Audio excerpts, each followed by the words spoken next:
when they find me. Don't be scared of yourself. Don't be scared of me.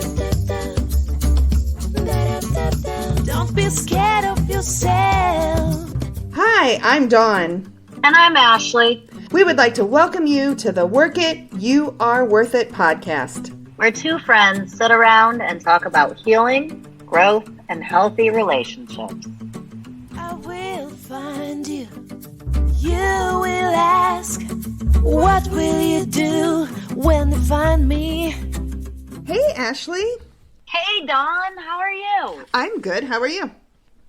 I'm wonderful. I heard somebody say this week, when somebody asks you how you are, if you don't respond with a 3-syllable word, then it is not a genuine feeling. It is a quick, easy answer. So I have actually gone through and started finding 3-syllable words to respond to them with every morning. Oh, to say I'm good is a really quick response.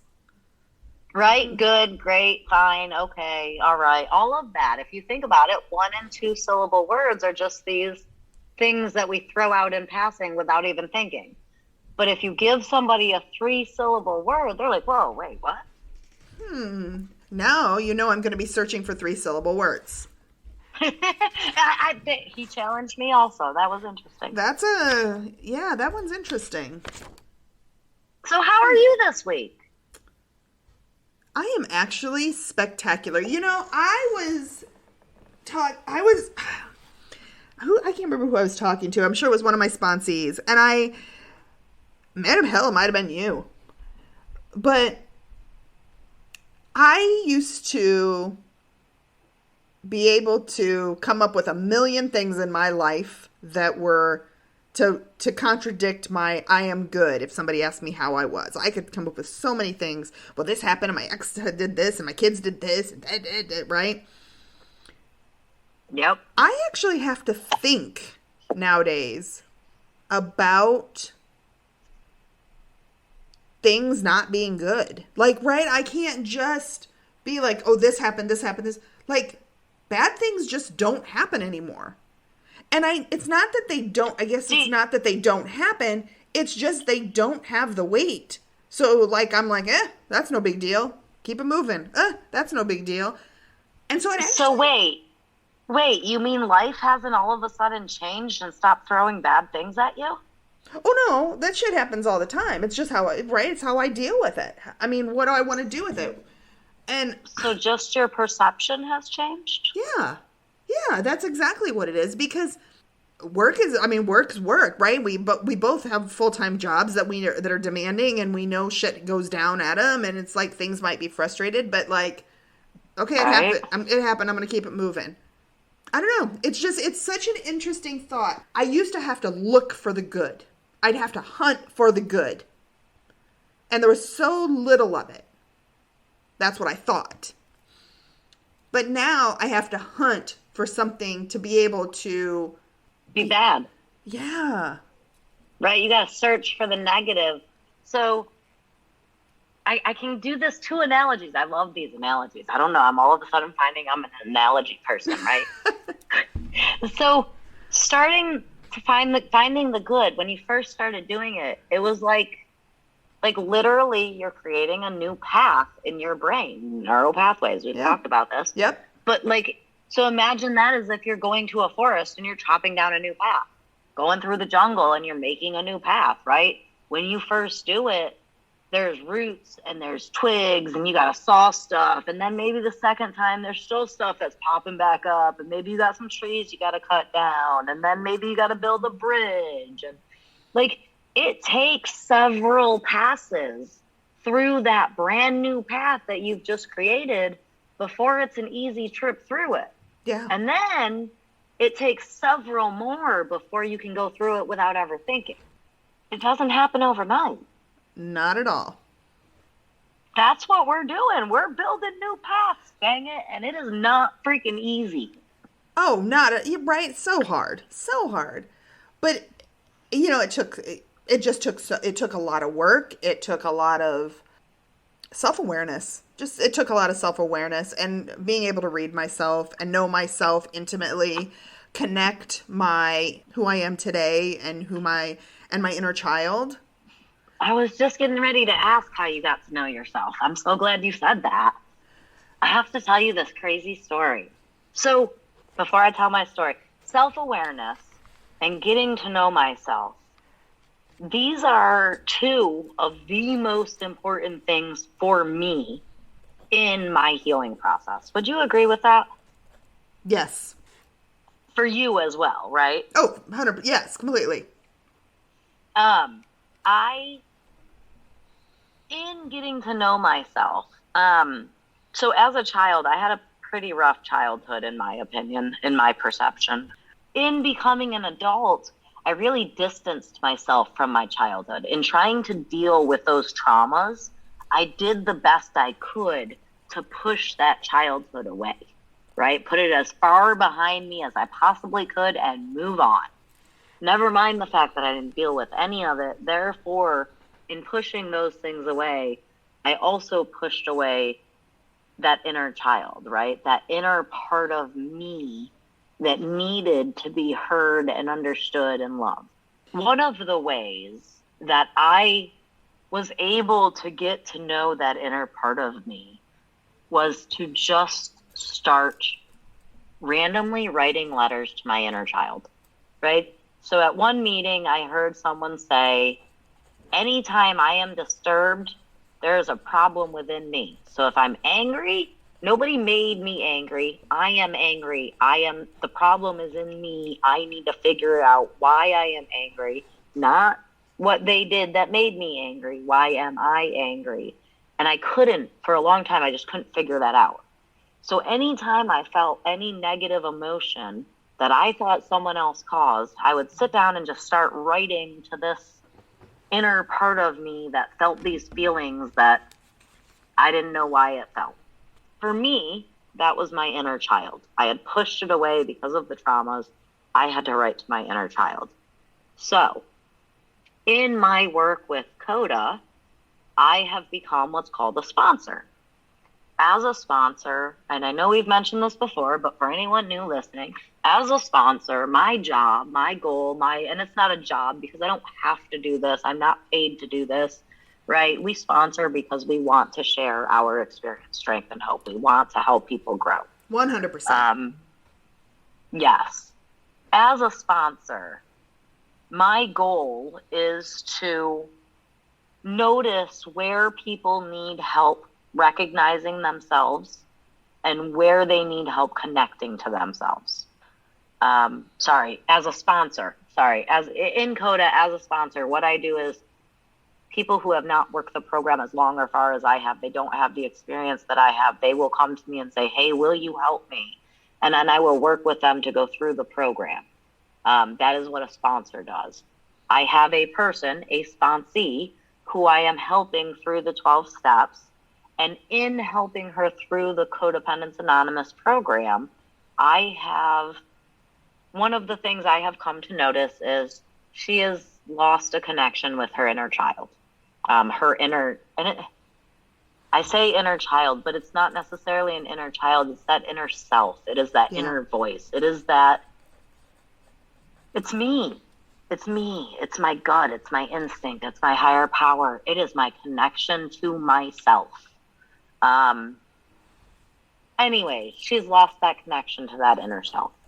And so what I have had her do, and I have had multiple sponsees do this, and we've done this multiple times, so this isn't like a first try or anything, but what I had her do is to sit down and write a letter to her inner child.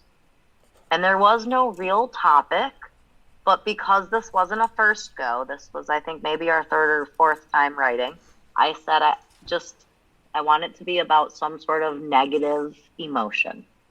Whether, right, whatever that may be, whether it is sadness, guilt, anger from a situation that happened yesterday, tomorrow, in general, whatever, just write to a letter to your inner child about some negative emotion, and you're going to share it with me next week. Those were her only instructions. I received that letter this evening, and And with her permission, I would like to share that letter with you, Dawn, and with our listeners. And I would like to process this letter together in order to help our listeners better understand how to connect with that inner part of them. I would love that. And before you jump into that letter, I would second the approach that like you have taken with her. I do a very similar, and most everybody knows, Ashley and I started out as sponsee. I was her sponsee or her sponsor. Our relationship has evolved, and so I do have other sponsees as well. And I take the same approach with them. Usually I will, when they struggle, it's write about your childhood. Write a letter to your mom. Write a letter to your dad. Write a letter to yourself. Write a letter, journaling is a huge benefit in working this program. Absolutely. Even if you never send those letters, there's just something about taking pen to paper and actually writing these things out. One of my sponsees really struggled with writing. I had her write to her mom, and she struggled. And I was like, set a timer for 30 minutes and just put your pen to paper and don't think about it and just write. It doesn't have to make sense. It doesn't have, just write. She said 2 hours later, the paper was soaked. She had cried. Yep. She just lost herself in this because she took the pressure off of herself. 90% of the time when someone is struggling, I take away the topic and just say, just write, and it is amazing what flows. Yep. It is just pivotal in the journey. It really is. So I would love to hear this this letter. I'm Absolutely. very honored, and I don't know who the person is, right? There is confidentiality and anonymity with that. So I don't know who the person is, but I want to thank the person for allowing us to share this letter. Yes. I know it can't be easy allowing it to be put out there, even in the anonymity part of it, but they worked brilliantly on this, and it deserves to be celebrated. Yes, so thank you. Okay, so, all right, to read. Dear child, I know you have been feeling triggered with uncomfortable circumstances I have been challenging us with by stepping outside our comfort zone the last many months. I want you to know that I am doing this for our well-being, our healing, our personal growth, and for the opportunity for us to have inner peace and form loving relationships with others. You deserve that. You deserve to be at ease, to play, to be curious, wondrous, and you deserve to have friends to share your life with. As you've begun to try chipping away at your walls of defense, I see the fear you have of being abandoned by any new friendships that might happen. I've noticed your anxiety and resistance to chipping away at the wall when I advance towards getting to know people on a deeper level and allowing them to get to know me. I want you to know you're okay. We're okay. It's okay. I will protect you and keep you safe as we chip away at this wall together, when you're ready and at your pace. When I see you are having fear, I will slow down and reassess the pace you're needing to go at. I will pause if necessary. I will follow your lead. I'll also be here to encourage you to take healthy risks so that we can work towards maturing and growing through this process together. We no longer have to live in isolation, be disconnected from people outside our immediate circle, stay within our comfort zone and safe spaces. I've allowed you to become lonely, withdrawn, and scared of people. You don't need to hide anymore. You no longer need to shut people out. I'm sorry. I did the best I knew how to at the time. I know better now and will do better now. Please forgive me. As I work through recovery, I'm learning more about why you're so fearful of abandonment. Your parents emotionally abandoned you for as long as you can remember. I've recently learned that I, too, have been abandoning you for a very long time. For many years, I've shut you out and abandoned you with numbing vices. I want you to know that I'm learning. I'm trying, and I'm growing. I'm going to reparent you with love, reassurance, guidance, and the emotional support that you've been deserving since the moment you were born. If you fall because you drop your guard too quickly, I will be there to pick you up. I cannot promise you there won't be more hurt or disappointment, but I can promise you that you will not be left alone. I will not abandon you in that moment. I'm here with you with new knowledge and better tools. You are safe now. I love you. Love your reparenting adult self. I just want to say wow.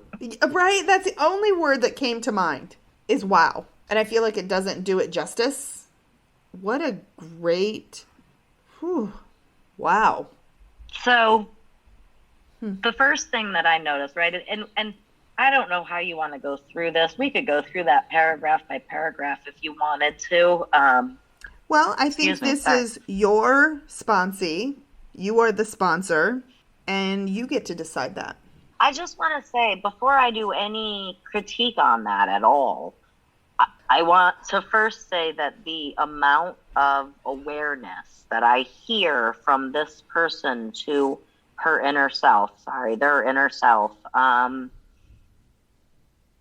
it is just astounding. It is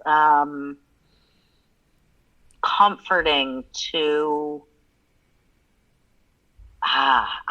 the words. I'm at a loss just because it's that good, right? I mean, the one thing it's comforting. Sorry, go ahead. No, go ahead. I'm sorry. I was going to interrupt you, and I don't want to do that. So keep going. No, you're good. I wasn't sure where I was going. Okay. Well, one thing you said that I want to reword that I don't think is the right choice of word. I don't think that's the word you meant, but we're not here to critique that letter. What we're here to do is to talk about it and maybe offer a different perspective or different ways to look at it, and maybe an extra layer of depth. Yes, critique was definitely the wrong word. I couldn't think in the moment of how I wanted to say, because, right, I never want to say, oh, well, this is amazing, but, because that's not, but means forget everything I just said, listen to what I'm saying now, and that's not the case. This is. And I knew that. I knew that of you, because I know how you are. Right. So I just wanted to make sure everybody else knew that that's not what we're here to do at all. And I'm a little wrapped up in the pride of being a sponsor right now also, right? Because, again, the connection that I see here, the amount of awareness that I see here is not that of someone who has been doing this for just a few months.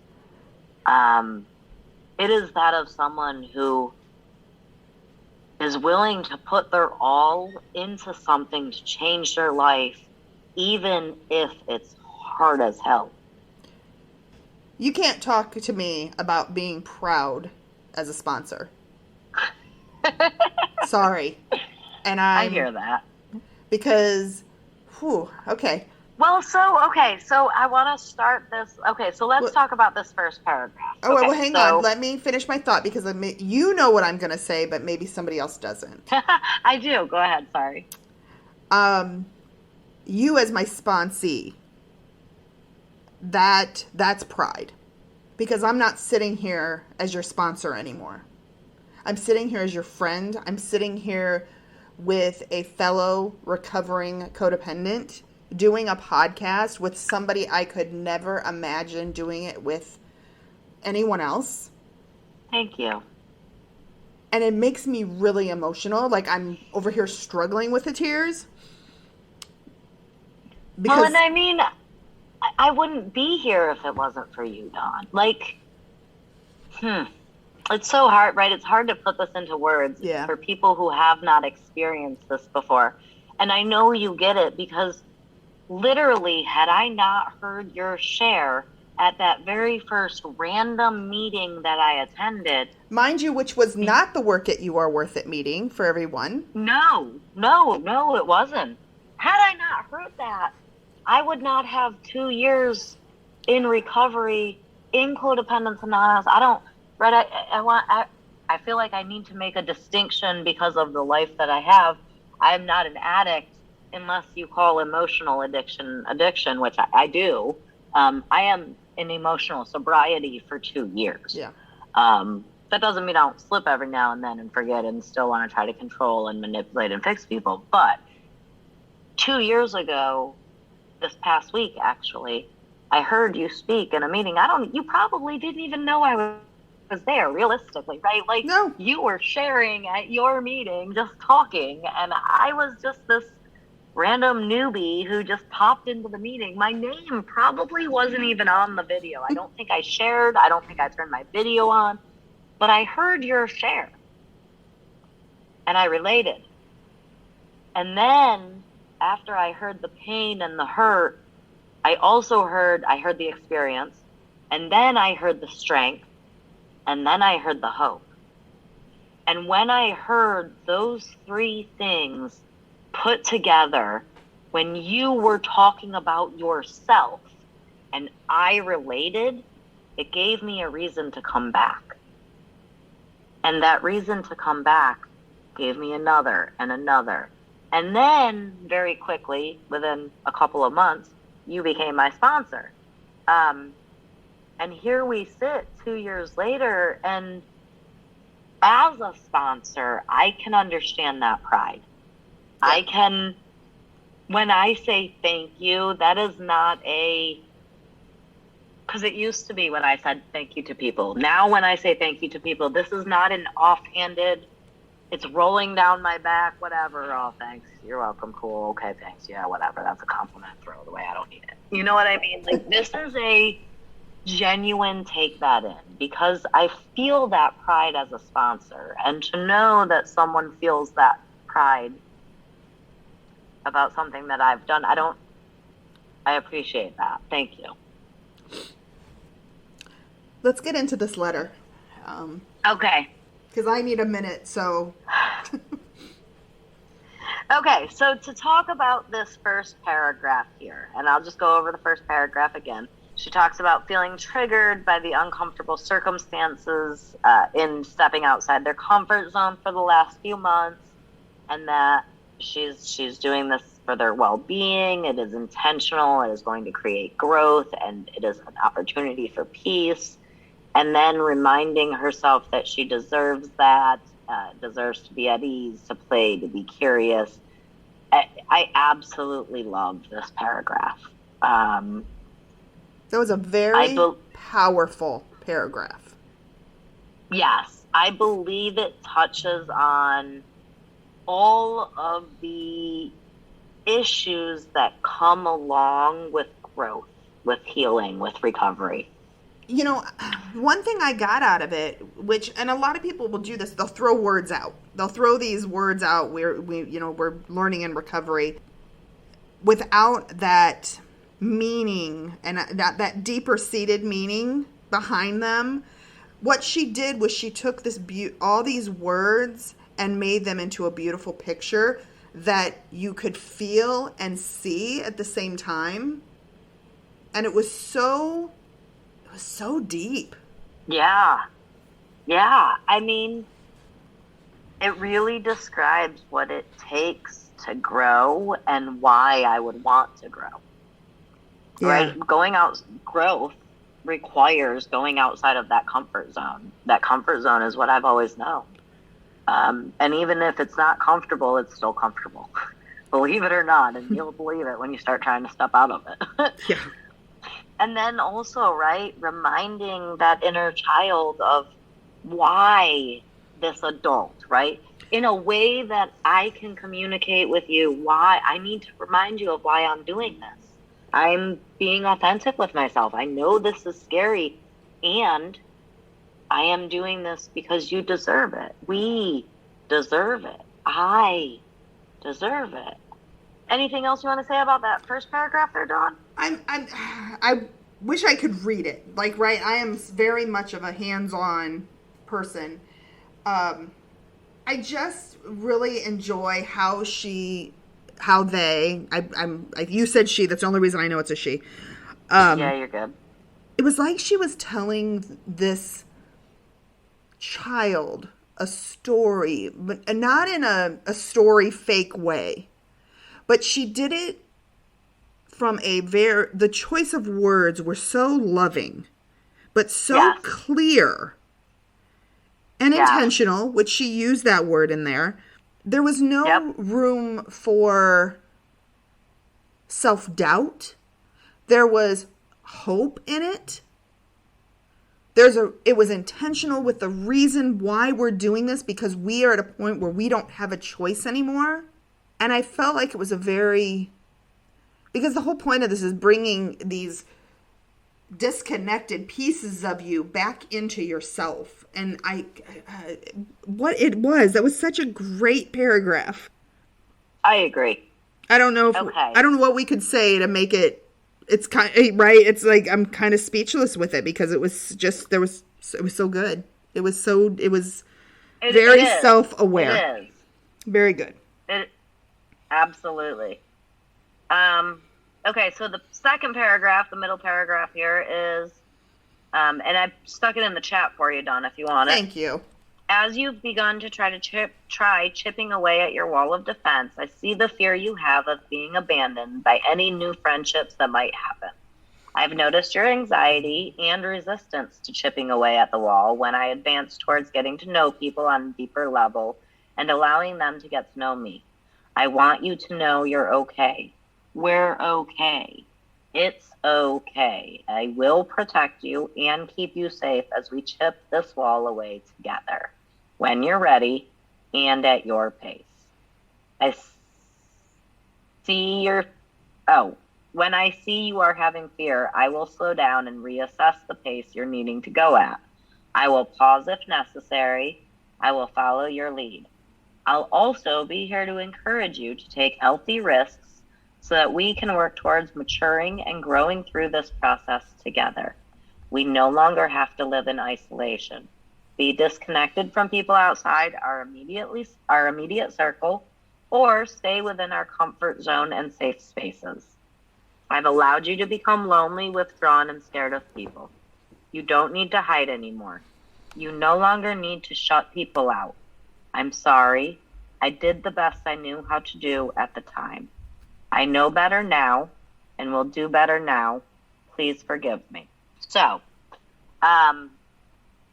again, I say I do have my sponsees' full permission to share this. And again, I say I absolutely love the honesty here, the vulnerability, the awareness, and the connection. I love how she points out the negative feelings and the things that the fears, the negativities, and then reassures them. There's no shame in this. There's no, I love that. I absolutely love that. There isn't. There is no shame in this. There's no negative talk. And there's patience. One of my favorite sentences probably in this whole thing is, when I see you are having fear, I will slow down and reassess the pace you're needing to go at. I will pause if necessary. I will follow your lead. I love that. God, that is a level of patience. It's hard to give yourself that kind of patience. Yes, it is. Very, very difficult, but needed. Completely. Because there are days that recovery work is just, I can't do it today. Right? There's something blocking me, something I can't do it, and I would beat myself up. But I have to be patient with my journey, because this is a journey. This isn't one and done. God, I wish you could work the 12 steps and say, okay, I'm done with everything. I'm out. All See right. you guys later. That's it. One and done. I wish. God, I wish. No, I don't, because I wouldn't be me if it was. Nope. I don't want it one and done. No, this is the first thing in my life that I don't want one and done, because I love finding new layers of myself. And I feel that's what this person has found. She has found a new layer of herself and given herself the permission to just take this as she needs to take it. I'll also be here to encourage you to take healthy risks so that we can work towards maturing and growing through this process together. So this does two things here too, right? I love the amount of responsibility that she takes here. Mm-hmm. And at the same time, I wish she didn't take quite so much responsibility here. Yeah. We're talking about an inner child. We're talking about an inner self. You remember our conversation about allowing people to do things. Yeah. I didn't allow myself to become lonely or withdrawn or scared. When I allow someone to do something, I am intentionally giving them permission. And I feel like she is taking responsibility that she doesn't have by saying, I've allowed you to become lonely, withdrawn, and scared of people. Right. Right. I didn't allow that to happen. That happened due to the circumstances of life that I had no control over, things that I had no control over. So I did not allow that. Okay, but, and this is a letter to her inner child. So her inner child, no, did not do that. However, if you would look at, and I'm looking at this, obviously I'm taking this from looking at myself. I allowed as an adult, and that's years into recovery as well. I allowed myself to remain lonely, withdrawn, and scared of people. So the key difference for me here is two things. So one is she says, I've allowed you to become. And so for me, that she is taking responsibility for the inner self becoming, or inner child becoming that way. And then also the very last sentence of this paragraph, the please forgive me. I know better now and I'll do better. Please forgive me. I like asking for forgiveness to your inner child. In this instance, however, I feel a very intense amount of guilt. Yes. For the loneliness and the withdrawn. And I believe that is unearned guilt. Agree. Right? I didn't know any better until this very moment when I'm writing this letter and I see this, most likely, if I had to give my best guess, right? Therefore, it's unearned guilt. I can't be guilty. I don't need forgiveness from myself for not knowing what I didn't know when I didn't know it. Well, first of all, we don't need to ask forgiveness from anyone. No one has to give us their forgiveness. Right. Because how somebody else feels about me is not mine. Well, right. And in this case, though, talking to the inner self or the inner child. I mean, she was a little girl. She did what she had, right? She did what she had to do to survive. To be able to find a level of safety within herself. And the problem with, we disconnect. And I know I did this. I disconnected from that little girl. Absolutely. I left that little girl behind. Yeah, remember I started this by saying, right, when my childhood was so traumatic that I had to distance myself from my childhood. Right. And right, the past is the past, put it in the past and just move on. Just leave it in the past, as far in the past as it could possibly.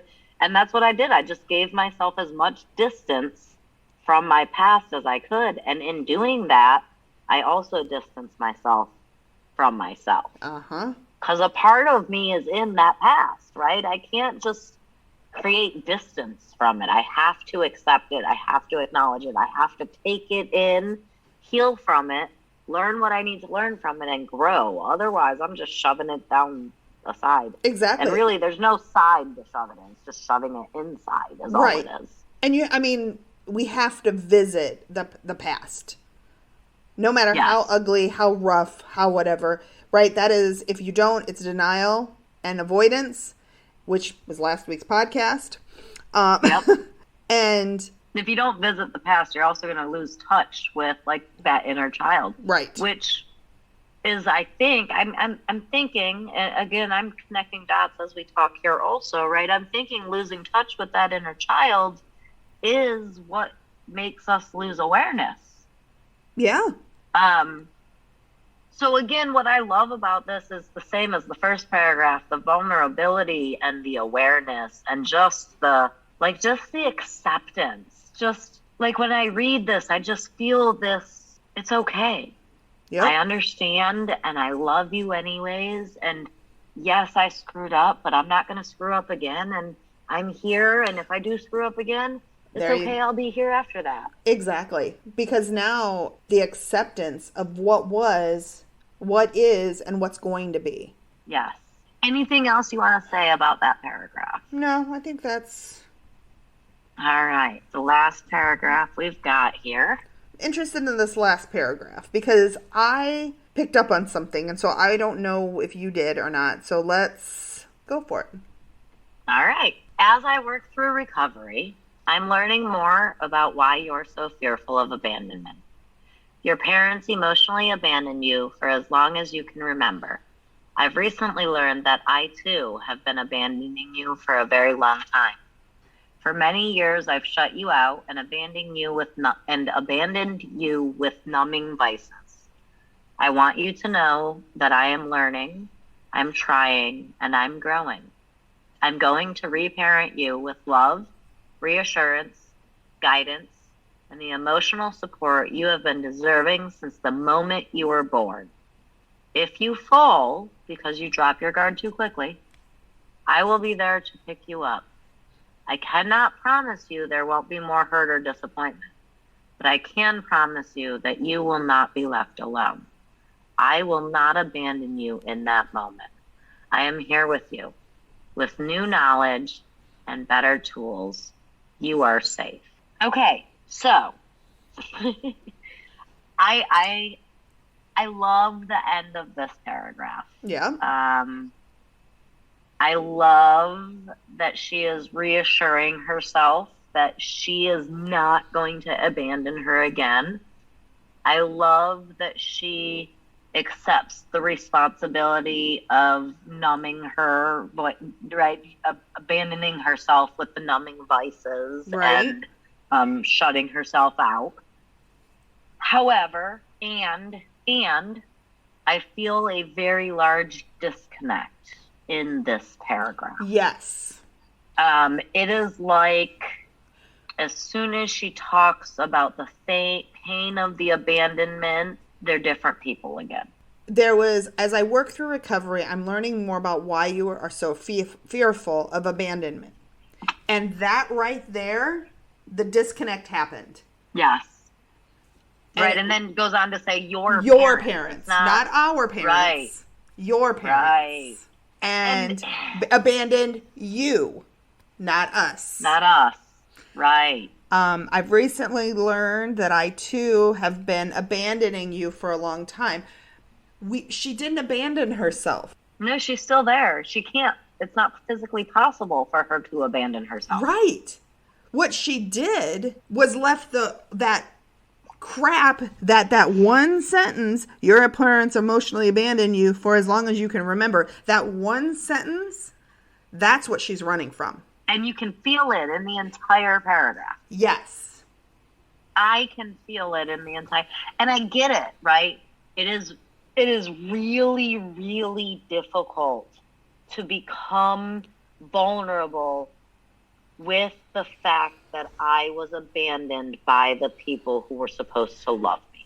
When I was a child and I was helpless and I could possibly be abandoned, I was abandoned by the two people who were, according to my views of the world, supposed to be there for me. Right. And knowing that logically, but tying it together emotionally with my inner self is something that I, to this day, am still working on.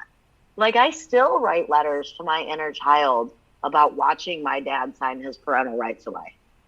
I still, like, every time I process that event, there are new things to process. Mm-hmm. Now, whether those things come from the perception of a 6-year-old child distraught and terrified and upset, or those things come from actuality of what truly reality of what truly took place, I can't say, but that doesn't matter.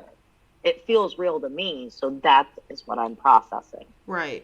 And new things come just about every time I process. And a lot of times it's not that the things are new, it's that had they come 6 months before when I processed that same scenario, it would have been too much. So when I use my own example, for example, the first time I processed my dad signing over his rights, the memory was my mom drove me and my brother there, and she told us about it on the way there.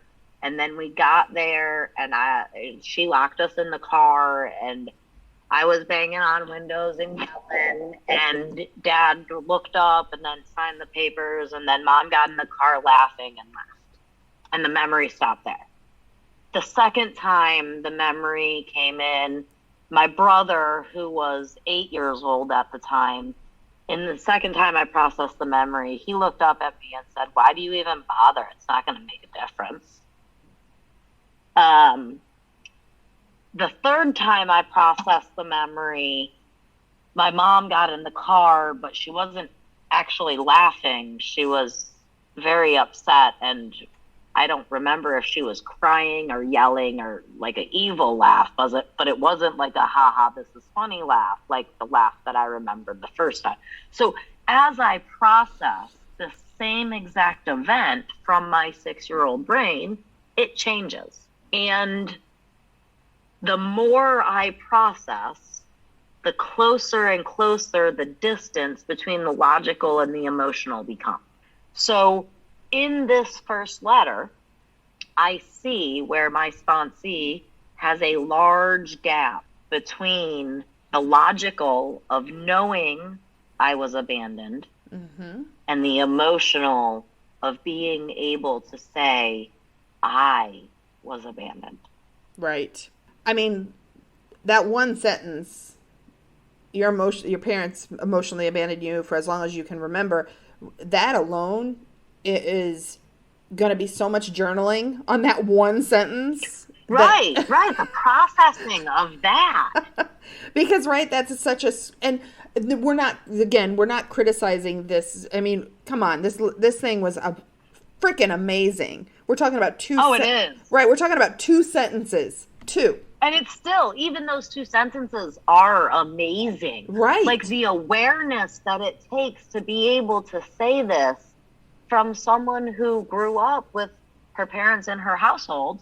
It is not, like, that takes a level of awareness that a lot of people don't have. It's easy to say, I was abandoned. Shit, my dad went to California when I was 18 months old. I lived in New York. I didn't see him again until I was 8 or 6. And when I was 6, he signed over parental rights. And then when I was 13, my mom went into the mental hospital and abandoned me, and I moved in with my dad, right? So it's easy to say those things and know they are fact. And it is not easy to say those things and feel the reality of them. Especially when, again, those things haven't been processed. They have been pushed so far in my past that there is a major distance between the person that they occurred to and me now. Yeah. That distance is what we will continue to work on throughout our sponsee-sponsor relationship.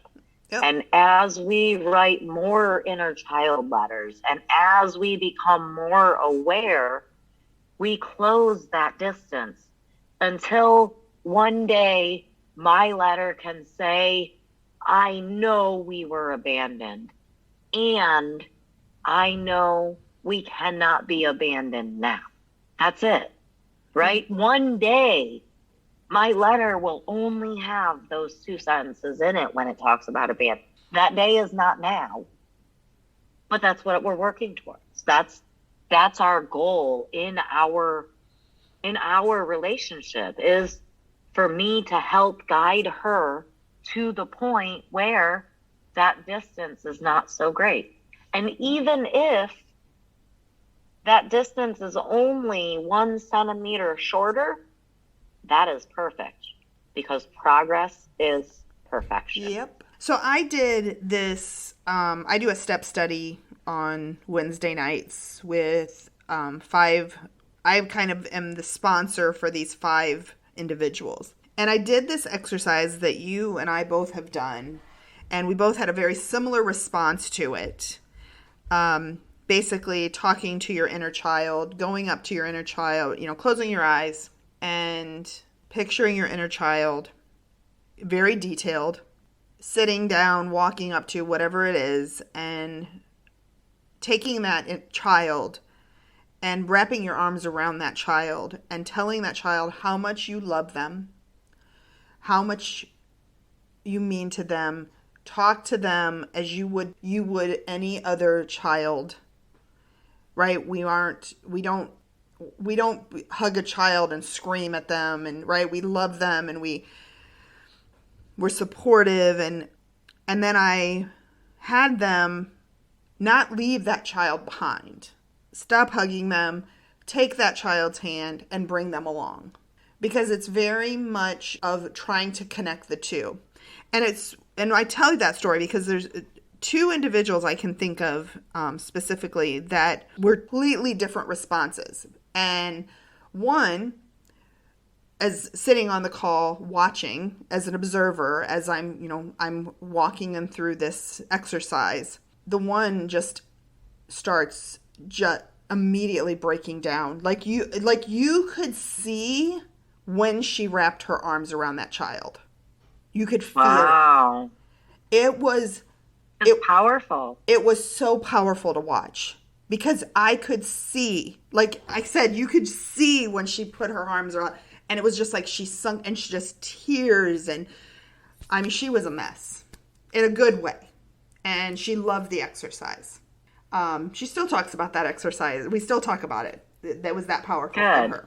I have done that exercise in multiple different ways on multiple occasions. Sometimes, typically, my inner child is just wherever it is. Right. And I just go to it, right? Sometimes she's sitting on the floor playing with her dolls. Sometimes she's hiding in the corner angry. Sometimes she's stomping around. Sometimes she's sunbathing. And I just show up wherever she is. Yep. Sometimes I take her with me when I leave because she wants to come with me. Sometimes she's like, get the hell away, I'm mad. And I'm like, okay, I respect that. I'm leaving. Right, I'll be back. But I want you to know I'm here. Just holler when you're ready. Yep. Right? I'll be back. Right? Sometimes I have to remind her that just because she wants it doesn't mean it's going to happen. Right? We can't always get our way. Sometimes I have to discipline kindly and lovingly my inner child. I am reparenting. Exactly. I am reparenting with positivity. Doing this exercise multiple times in multiple different ways, it is very powerful every time. I've had to work it through in different, like my childhood, I blocked a lot of it out, but I have these like snapshots of it, and I can remember certain situations. One of the biggest situations I remember is my dad actually, my dad was physically abusive to my mom. And I remember one situation where they were in our downstairs bathroom and my dad was beating my mom's head against the wall. And I had to run to my neighbor's house to get them. I was so scared. I was so scared. I was probably 8, 9 years old. I had to visit there. I had to go to that little girl that was so scared and tell her that there was blame that came, like, what did I do wrong, right? I mean, every child finds a way to blame themselves, yep. No matter. Listen, I don't care if I am the absolute best parent in the world. I have screwed up and my child has blamed themselves for my mistake. Yep. I promise you that. Yep. If you are sitting there right now listening to this saying, oh no, not me, you better take a look in the mirror again. Hey, I promise you. Go listen to last week's podcast on denial. Yeah, really. Because, everybody makes mistakes. Yeah. And children just have this special way of finding a way to blame themselves. Yep. Well, I think because we are superheroes. Yeah. And we're one, like, right, part of us, we're one with our parents. We look at us, we're part. It's crazy what I thought my parents knew as a child. thought they were mad.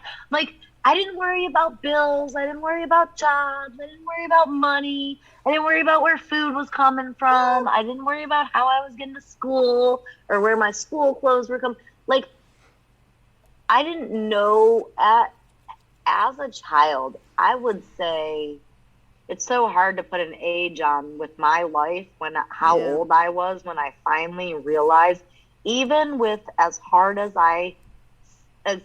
as much of a traumatic childhood as I had, even with that, I did not realize the amount of stress that parents are under. Maybe it was when I had my first child. Maybe that's when it was. I don't know. But I didn't realize the amount of how the hell am I supposed to know what to do? I guess I'll just wing it. Look how good that turned out. Like, it's amazing to see the pedestal. I look back at these kids, these friends of mine who just had these. I had this one friend growing up. If they ever listen to this, they'll know I'm talking about them. Mom, dad, my friend and her brother, family dog, house, white picket fence, church every Sunday, breakfast every morning at the table together, dinner every night at the table together. Like, everything I craved and did not have as a child. Love and physical affection and hugs, and dad was there and he laughed and he played games, and it was just, they had the perfect home. I promise you that if I were to call that friend up right now and say, did your mom make mistakes? Did your dad mistakes? And did you feel as though it was your fault ever? She would say yes, yes, and yes, without a doubt. And they had an amazing home. You know, I did not. You made the comment about how you realized the whole parenting thing when you had your first. I can't even say that. I still don't know when I don't know when I realized it. Yeah, I don't, because I don't think I realized it then. I was 18 when I had my first, and I still thought I knew everything. I was probably 49. I'm 52. Because I was going to say I'm 39. I was going to say I'm probably 40, so. Because, you know, when I realized my parent was a parent was when I started talking. And my mom is still living. My dad is not. My mom is. So I have had the beautiful opportunity to actually talk step 4 through with my mom. From her side of this, like from her perspective, with her childhood. That's when I realized my mom wasn't just my mom. She was a parent trying to figure this shit out just like I've been trying to figure it out. And the reason it took me so long is because I was so wrapped up in me and what was going on with me and my poor me, and I was abandoned and I was this and I was that and da-da-da-da-da-da-da, and they did this and they did that. Yep. That I never stepped back to look at my parents as people that had no idea. My mom's mom died when she was 14. She has no clue beyond being 14 how to be a mom. She did the best she could with what she knew at the time, being abandoned herself, but from a completely different perspective. Abandoned is abandoned. It's not about how the other person abandoned you. Right. Well, and you know, here's another perspective to that. We always keep talking about our moms. I haven't even begun. I know a lot about my biological dad, and I love him. I said he signed his rights away. I moved in with him when I was 13. I think I said that too. So, it didn't work, obviously. He couldn't get rid of me that easy. Sorry, Dad, love you. But I have yet to really, even to this day, I have yet to consider even knowing the stories of how he grew up and what he dealt with. I have yet to consider the fact that he doesn't know it. Like, even still, I am daddy's girl. I have a problem. I call my dad, and he's supposed to know what to do. Yeah. Oh, yeah. And he's just supposed to know. Even still. Like, I've been in Coda for 2 years. I've been doing this self-awareness thing and this growing thing, and I've had all of these growth episodes with my mom, and right? All of this awareness with my mom. My stepdad is a major part of my life.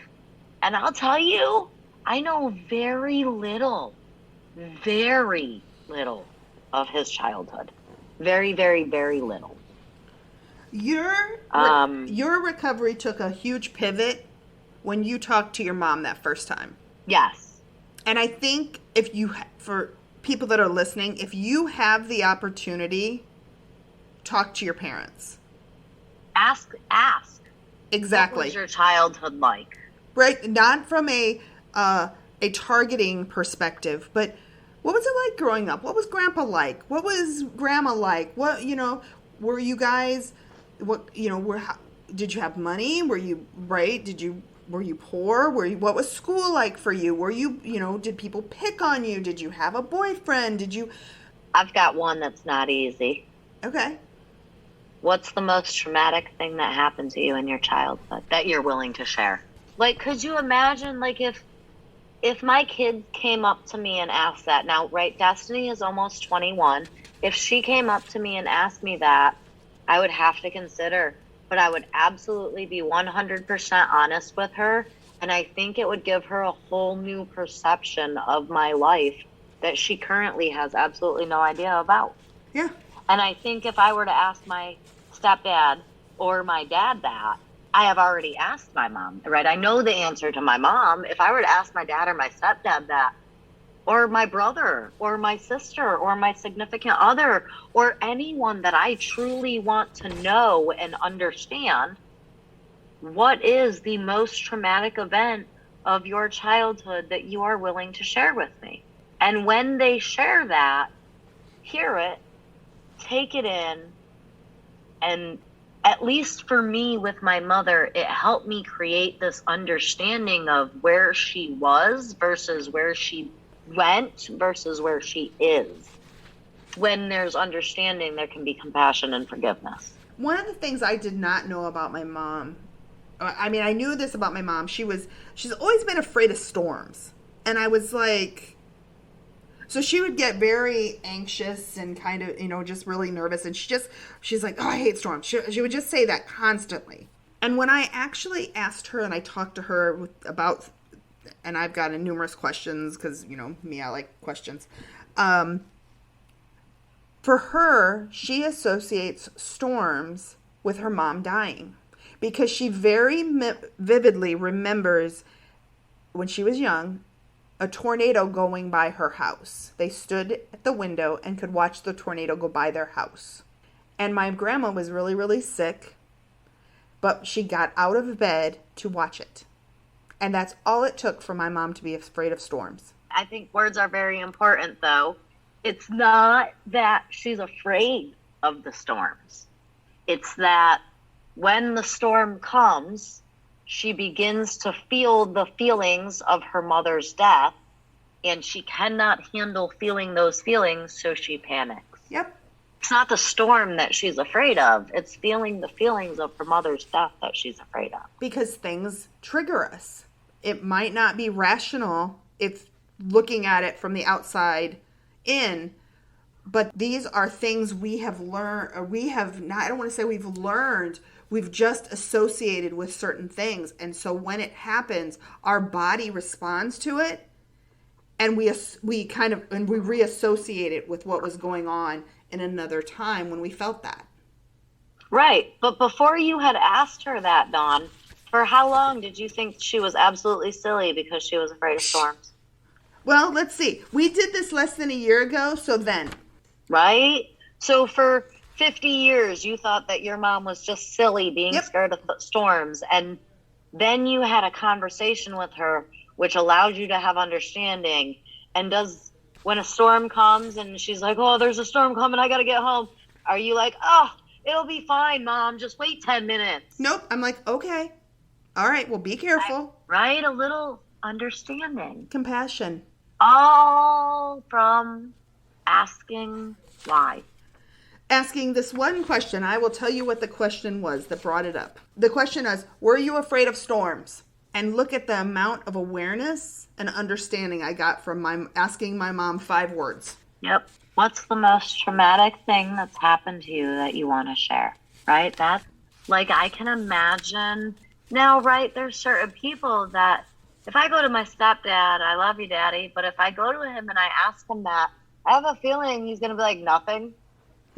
Don't you see how happy I am? Damn it. Leave me alone. Yeah. I have to respect that.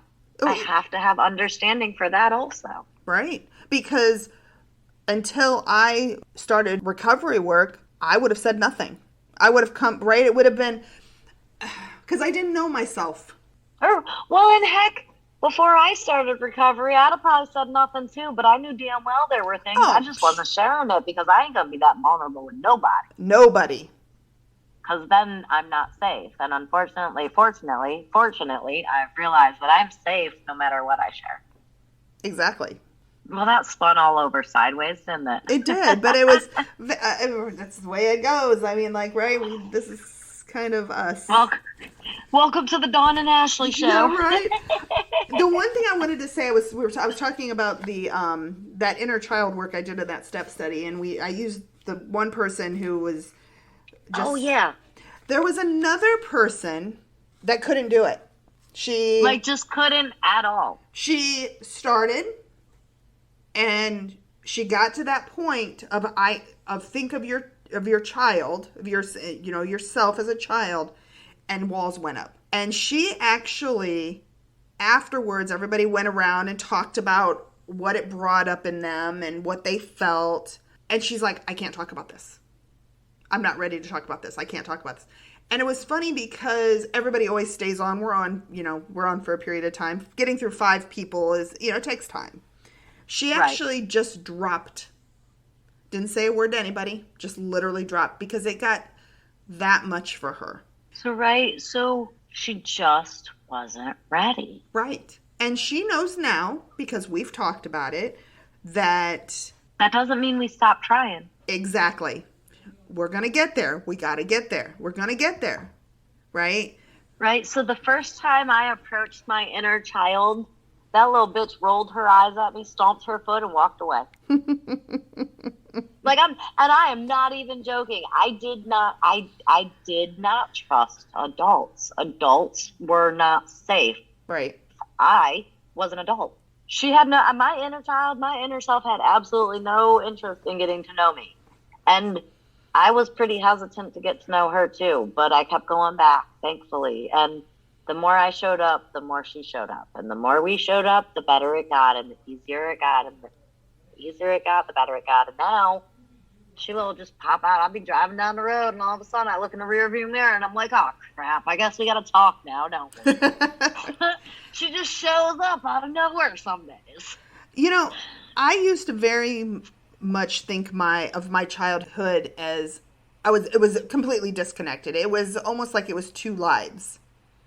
It was somebody else's life. And it's like, I look at my childhood now and it's my childhood, right? There is no disconnect with it at all anymore. It's part of me. It's part of my journey. It's part of who I am today. Without it, I'm grateful for that time in my life. Yes. I love every piece of my life because that's who I am today. That's why I am who I am today. Yes. Without a shadow of a doubt. And I think we've said this before too. It's an authentic, I am who I am because of what I have gone through. Yep. That is not a cocky, like I used to use that statement as a shield against my parents and against my emotions and against facing the shit that happened as a kid. And it's not a shield anymore. It is a genuine, authentic appreciation of learning lessons and skills at such a young age.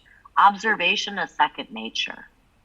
I know how to interact and how to speak to people that other people just can't talk to, right? There's just some people in this world that are really just very difficult to speak to. Mm-hmm. I'm good at talking to them. I'm also good at talking to the people that are really easy to talk to. I'm also good at talking to the people who really just don't care whether you talk to them or not. And that comes from having to find a way to be good at talking to unpredictable people so I was safe. Had I not been through the traumatic shit I went through as a child, I would not have that ability. And I am especially grateful for that ability. That's, wow. I just tied that all in together. Sorry. That was good. That was good. And none of this, I want to say that, none of this is rehearsed. This is, like, it's awakenings to me as it's coming out of my mouth. I don't think about these things before I say them, I swear. Right, we don't. We've said this before. Like, this isn't, like, I heard that letter. Like, you asked me, let's just be honest. You asked me if I wanted to read it before we talked about it on right. Here. And I no, let's go with authentic. Let's just go right. The more authentic it is, the better. So I heard this the exact same time that everybody else did. Now, granted, I got it in the chat so I could actually read it and process it, which did help me a lot. But yes, I heard it for the first time too. And I think that going into this is what we wanted. We just wanted to be able to be a conversation. And I feel like that's what we're doing. And again, I want to thank the person that allowed us to share her journey. Yeah, that was amazing. That was such an amazing conversation we were able to have tonight because of her. Yes. And this is what we want. So to wrap, to like we always do, kind of wrapping this up, right? Please, if you have a inner child letter you want to share with us and you're okay with us sharing it on the podcast, or a letter that you've written to yourself or to someone else and you are okay with us sharing it and dissecting it and talking about it, please submit those. We will keep you anonymous. We will not have anyone's name in it. That will get taken out as well. We promise to keep this stuff, maintain anonymity. But we would love to be able to share your journey. Absolutely. And it helps us. The more I share my journey, the more it helps others. The more our listeners share their journey, the more it helps us. And just to wrap, I have to tell you this. I had one of my sponsees tell me last night. She sent me a text and she's like, I find the more I work this stuff, the more I think about it. Yep. That's it. That was my exact answer. I just said, yep. That which we focus on grows. Exactly. If I focus on trying to find a romantic partner, I can't grow.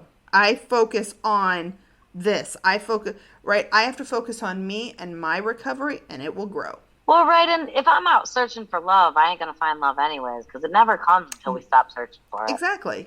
And I got to love myself before anyone else can love me. Yep. That's just, right, if I cannot authentically and genuinely love and trust myself, how can anyone else love and trust me? I know me best.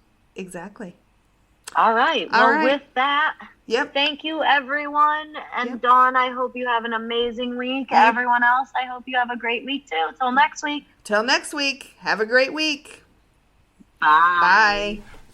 We would like to thank you for joining us on this journey of self-discovery. Visit the Work It website at workitYouAreWorthIt.com to submit your questions and topics for future episodes. And remember, work it because you are worth it. I will find you.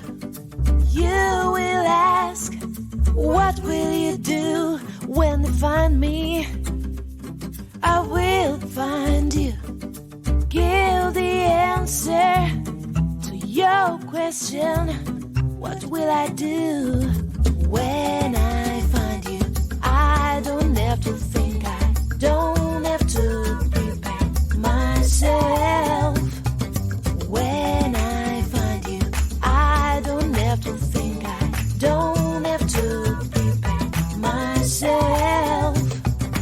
But I will find you to make things as they were once.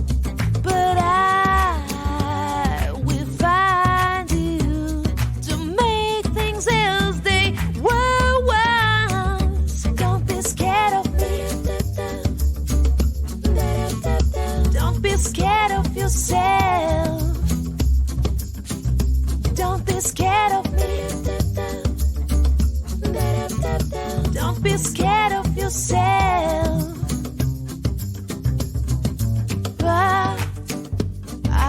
find you.